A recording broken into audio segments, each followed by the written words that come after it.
on, y'all.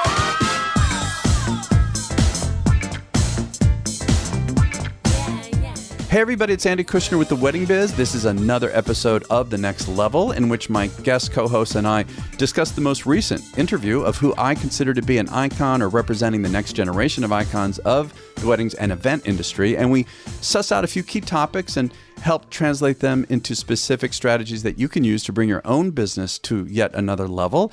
And before I introduce today's guest co-host, I want to mention that last week's interview was with Lori Aarons, the planner and designer. She's been featured in numerous magazine publications and was listed in Vogue, Harper Bazaar, and Martha Stewart Weddings as one of the top planners worldwide. And one couple topics we talked about was how she very quickly fast-tracked to the luxe level, which was really interesting to hear, and also how she built over 45,000 Instagram followers and more topics. So be sure to check out last week. And the guest co-host on The Next Level to talk about my interview with Lori was Julie Sabatino, who you've heard a few times. Julie has The Stylish Bride and had some really great things to say. So my guest co-host today is Sean Lowe. Sean's consulting firm, The Business of Being Creative, is focused on providing practical advice to those in the business of being creative. Many of you know he's been on the show several times, and I also interviewed him, and you want to check that out. Sean Lowe, his clientele includes who of the wedding industry and events industry and design community. And again, be sure to check out the interview that I had with him last year in 2018. And so Sean, welcome to the show again. Thank you. Thank you. Just always excited. Yeah, I love having you on the show. So this week's guest, released a couple days ago, was Andre Wells of Events by Andre Wells. Andre's productions have been featured and syndicated across major networks and cited in numerous major print and digital publications. And some of his clients include Disney, BET Networks, Alvin Ailey Dance Theater, CNN, the National Museum of African American History and Culture, and also celebrities like Stevie Wonder and also Robert L. Johnson and Deborah Lee. Andre's also done red carpet premieres, Oscar parties, society weddings, major political fundraisers. He works internationally, has offices in Washington, D.C. and Los Angeles. And Andre's been named one of the top 35 event designers in North America by BizBash. So really was excited to have Andre on the show. And I was particularly excited because I've worked with Andre with my music and entertainment company, Kushner Entertainment. And so I know firsthand how Andre works, and it's just so elegant, classic. I know how he really pays attention to the details, and just love working with Andre. So, Sean, there are many things to talk about, but one of the first topics that stood out to me, I loved this. We were talking about how he broke into the industry. And if you all go back and listen to the actual interview, it's really interesting what his trajectory was. But in terms of that, when it came time to break in himself, he went out and cold called like crazy. And in person, he built relationships. He actually volunteered. And I've heard people talk about having volunteers who are interns, but I've never heard of a planner designer at this high level who broke in that way. I thought it was fascinating. Sean? I love that. And I love what he was. Obviously, it's coming from his background because he was always interested in fashion and wanted to be in fashion. But I love what he was talking about because there's a certain element of fearlessness that he has when he speaks, right? That he just made the call, right? He knew that he wanted to do this. He had the confidence to believe that he could do this. And yet he went and he just called on these people. And I think that no matter who you are, whether you're the biggest extrovert out there or an introvert, the real challenge for anybody is to go and try to talk to a potential customer, go to say, why you? And to do that over and over and over again, yes, it takes a certain element of confidence, but really it takes conviction in knowing who you are and believing in yourself. And that's what screamed through for Andre, is that he just knew that he had to do this and knew that this is something he really wanted. And therefore he was able to just get out there and call people and make it happen for himself. Yeah, and I want to clarify too, when I said that he volunteered, I mean, he was volunteering for catering companies, floral design companies, planning companies. That's where he was volunteering, all these different, companies within the event industry. And so he was educating himself. And that's what he said, the reason why he did it, so that he could learn through these experiences everything from the very start to the very end, like finding venues, coming up with themes and concepts, and how to build a market that then worked for an event company that does everything. I mean, I thought that was just, like you say, it also takes conviction to keep going for it and do that. And that's how he educated himself. And also he mentioned, I love this too, by doing that, he's networking, right? I mean, right? People are now getting to know him personally. They're getting to see, like for free, how hard he's willing to work. And they're starting to see ideas. And so that later, when he strikes out on his own, he's already got a network completely put together. I thought it was brilliant on so many different levels. Oh, definitely. I definitely think that it was because he was really, really ready, right, to do this and ready to say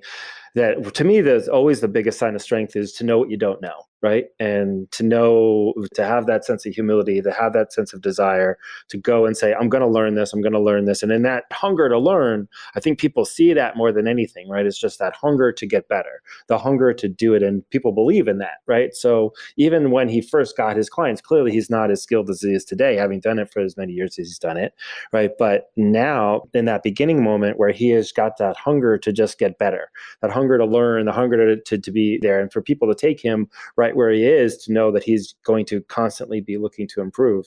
I just think that that's also intoxicating. And I wish that more and more people could communicate that, right? Not that they're already there, but to have the humility to say that there's always some place to go, right? Yeah, I agree with you. And also earlier you were talking about, the fashion with Andre. Well, that was, originally where he was coming out of and where he learned so much that he applies to events. And, I asked Andre if he could, define what his personal signature is. And it was interesting. I haven't heard anyone say it like this. He said fashion forward, and I said, well, what do you mean by that? And he talked about how he infuses fashion into all of his events because that's his aesthetic. And it's certainly way more to it, than just that with his overall aesthetic. But that was really important to him. And I liked how he named it, how he came up with that. That was interesting to me. Well, yeah. And even more interesting than that to me, of course, is that that's how he's coming from. But I love his references. Like, look, my linens are a certain thickness. My way of doing something is that particular. So it translates, the fashion forward translates into what he perceives would be stylish, right? It's not just, hey, I want to be fashion forward and trendy or anything like that, which is clearly he is. But what is also really wonderful in the interview are the specific things he's talking about, the things that he really cares about. Because what I love about that is that not every designer would care about it. Not every designer is going to care about the quality of the craftsmanship of the linen, or they might just be looking for a bigger statement, which is not to say they don't want a beautiful linen. It's just that the quality of what that is not as important it is to him. So there are others that could do something different, is my point, and still be a great designer, but he has that particular way, and that's what his clients will depend on. And that's what he's going to live in, no matter whether he's doing a grand gala for, whatever organization he's doing it for, a special wedding, right? It's always going to be the same. That's what fashion means to him, right? And he's very clear about it. Yeah, he is. And, another aspect of that, how he manifests it, which I brought up, he didn't say it, I did, is that when I've seen him at events, I mean, he is always impeccably dressed, which puts out something. And it's interesting, I've got to say to everybody out there, I have seen many, I'm going to call them creative partners. I want to change this whole term of vendors, creative partners. I've seen so many creative vendors, like photographers, videographers in particular, who are dressed so down and casual. And I'm always stunned because they're, and some of them are really good and they're in the middle of the room and all. And I think how you present yourself at an event is obviously really critical. And for the planner designer, even more so. And so I also recall that networking events, when I would see Andre at various networking events, he already is very tall. So he has a presence that kind of already comes, but he also is fashion forward in how he dresses everywhere he goes. I have seen him in places accidentally. I've seen him on purpose at networking events. And he really projects an image that when I did not know him in the very beginning, I remember thinking to myself, who is that? Like, he just exuded a confidence, not arrogance. I want to be very clear because he actually is very humble in person, but he exuded confidence. And I just knew that he's somebody, and then I found out he's a planner designer. I was like, whoa, I got to see this guy's events. I mean, just simply looking at him in a room projected an image and a brand. Yeah, absolutely. And the consistency of it. And that's not to say for everybody to go out there and spend a bunch of money on clothes and be something you're not. But I think that it is a statement that if you choose to be that, choose to be a professional, what does that mean to you? And so, look, I mean, I live here in Northern California, and it's the home of Silicon Valley and the hoodie, right? Nobody's dressed, but right, it's a kind of uniform, right? So you're protecting an image no matter what it might be.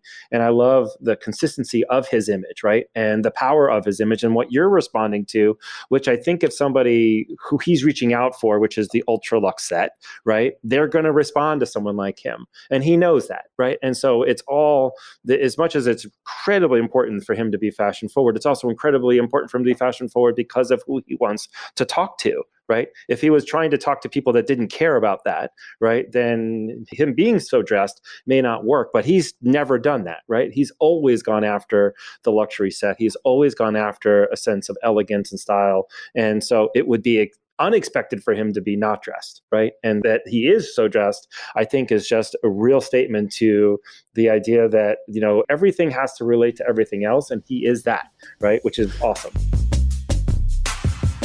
I want to mention that obviously we all want to get as much publicity as we can for our businesses in the wedding and events industry. Well, would you like help in doing so? OFD Consulting is an award-winning publicity agency specializing in the wedding and events industry. They have placed clients in a ton of popular online and print publications, including many of the most well-known brands. OFD Consulting also has a service dedicated entirely to B2B press. And that's if you want to elevate your brand reputation among peers through online mentions, guest articles, podcasts, and speaking engagements. And if you're a small business who just wants to get a sense of what's possible, check out the OFD Collective. It is a 3-tier membership with strong educational and coaching opportunities, along with ongoing press leads. Learn more by going to ofdconsulting.com. That's ofdconsulting.com. It's interesting, Sean, when you were talking about in LA, the casual nature of how people dress. So when, I like to interview in person as much as I can. And also for my music, I'm out in LA and doing business. Matter of fact, I'm going in a week and a half. Again, going to be interviewing some really cool people and also doing music business. Well, it's interesting. I already know from past experience. So I'll tell a little story. I believe it was Robert Fountain, who was one of the first people that I had interviewed. He's in San Francisco, but it's the same vibe I found San Francisco, LA, even more so LA, where people are dressed really casual. And so I'm thinking to myself, I'm here to see a major, person in the business. And I'm like wearing this incredible herringbone suit coat with these like diesel jeans and these boots. Because I got to make a statement. It's not fake. I mean, I feel like that is who I am. But I immediately noticed when Robert walked into the room how totally casual he was. And here I'm about to sit with him on the microphone, and I really want to connect, whether it's through the podcast or through business and events. I want, obviously I want to connect. I don't want to be fake, but I felt like, I immediately took off the jacket, like right in front of him, I'm talking, I kind of casually take off the jacket. I'm rolling up my sleeves because, again, it's not like being a chameleon and blending in and assimilating in a sense to the situation, but rather reading the room, reading the entire situation, and bringing who I am into it. And I did not want that vibe with him where he's totally cashed out, sitting at the table, and I'm this guy in a somewhat of a suit. And so I thought that was kind of another thing to be aware of, when we're all, doing business in different cities. And now also, another topic, and I was so happy to be able to get into this with Andre, and he was very happy and open to get into it, was, what is it like in the industry still being a minority, and what are the implications of that? And I mean, unfortunately, there are certain implications people have to be aware of. And I know that before we started recording, Sean, we were talking a little bit about, I think you spent 6 years with Preston. I mean, you had an enormous amount to do with his growth in many different ways with his business and himself. And you wanted to say something about that. I mean, even back then, Preston had a bigger issue with being a minority. Sure. I mean, I think that the reason the issue is so deeply personal to me is like I ran Preston's business for, closer to 7 than 6 years. And while I was I am not, but Preston's a Panamanian gay black man, right? I mean, you couldn't be more kind of subject. And it's fascinating to me to watch even someone like Preston have to overcome with all that he has to overcome because of that bias. And you wouldn't think it's there, but it's there. And what I have 2 things to say about it is, one, you have Andre and the grace and elegance to which that he, and I'm certain every, event planner of color and event person in the business of color has to do that, the grace to which he aspires and the grace to which I know that Preston has, it's remarkable to me. And if anybody could be jaded, I'm certain that it's both Andre and Preston, but they're not. And I think that's the first statement I want to make, is because I think that will become the future. And the second thing that I do want to make is I have seen, and both up front and not, is that there is the other side of it, which is, it's kind of a reverse thing where, because there's such a bias, because there's something there, it becomes a self-fulfilling prophecy where, the two sides are not talking together. And yet, the common language of celebration, as Andre talks about, he's in the happy business, and the common language of doing something that's remarkable together, requires that not just Preston and Andre, but their entire team is sophisticated enough to know that it doesn't really matter who the client is on the other side. And that is their responsibility, meaning that, hey, we have to know what we're doing. We have to be professional. We have to respect the fact that our clients are demanding a level of professionalism regardless of who's leading the show or who we're talking to, black, white, or not. And I think that that's also incredibly important for everybody. And I think that, sometimes that gets lost, right, in this, is that not just clients have to learn to not see color, but so too the business, right? And I think what Andre and Preston and everyone else out there of color are really striving towards, and I think would hopefully make a difference, is that the level of professionalism, the requirement that, you speak the language of creative business, you speak the language of your process, you become as imbued in that brand as anything else, is also incredibly important, because it just takes one little chink to say, hey, wait a second, the bias coming from a client or the bias coming from the business, it undercuts everything, right? And I think that that's the work that both Andre and Preston, and I'm just hearing from Andre, from you, and obviously my knowledge base from Preston, even though it's a long, long time ago, I can't imagine the man has changed in an instant, is that we can all be wonderful in the artistry that we are, and then head out and be who we're about to be, so that, in the grace there is, as Andre says, and I know to Preston, is that ultimately it's about the talent, and ultimately it's about what it is that business is going to do. And I think that is the hope that we can aspire to. I know it's a very lofty thing, and I know it's much, much more complicated than that, but I can tell you that in my experience with Preston, that was always the answer. Do great work, right? Be great, and it will overcome.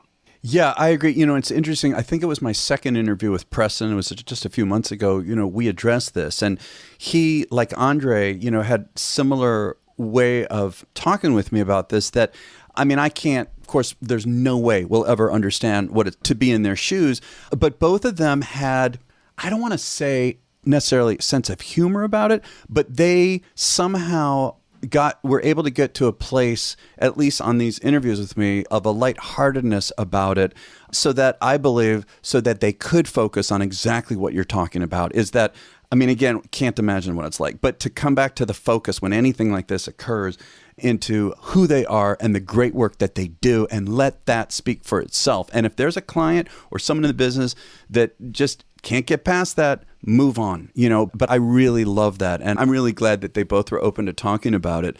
So, well, that's all that we do have time for today. Appreciate everyone listening to this Next Level episode.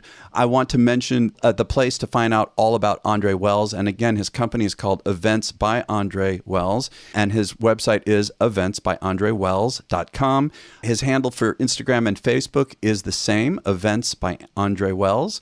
And also want to thank you, Sean, for being on again. I love every time you come on the show. My God, I love having you on. So thank you for doing this again. You're welcome. Anytime.